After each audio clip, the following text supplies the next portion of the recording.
Alright everyone, it's time to get the wizard to replenish his health when he drinks from the bottle.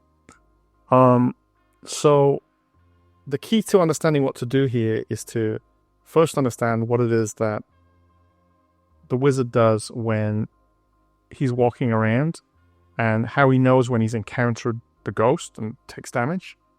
Because we're basically going to use the same trick. So if you go to the wizard's code, you'll notice there's a block here called check for damage.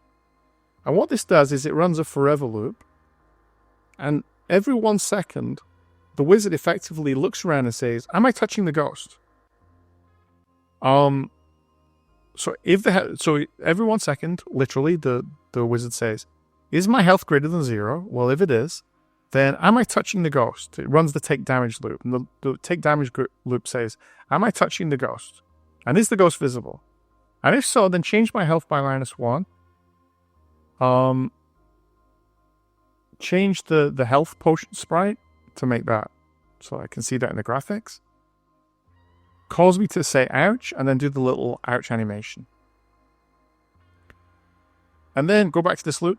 It does that every second. Am I touching the ghost? If so, say ouch, etc. Am I touching the ghost? Am I touching the ghost? Am I touching the ghost? Am I touching the ghost? And then it also runs a second test. Hey, should I end the game? Should I end the game? Should I end the game? And that is checking, that always checks to see whether the health has dropped below 1.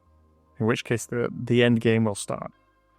So he's constantly monitoring, the wizard is constantly checking to see whether he's touching the ghost and whether he should end the game.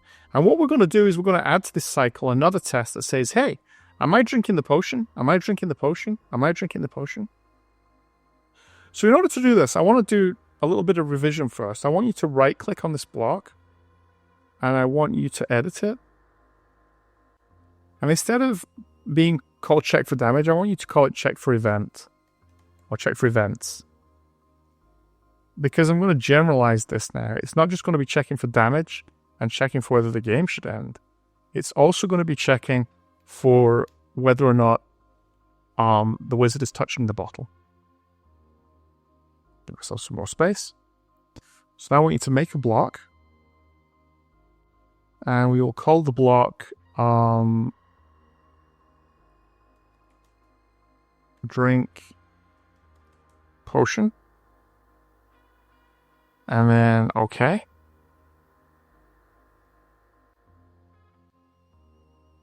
For the moment, we're just going to leave that undefined.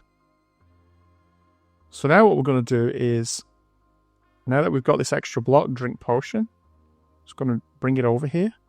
And then every second, if health is greater than 0, take damage. And also drink potion.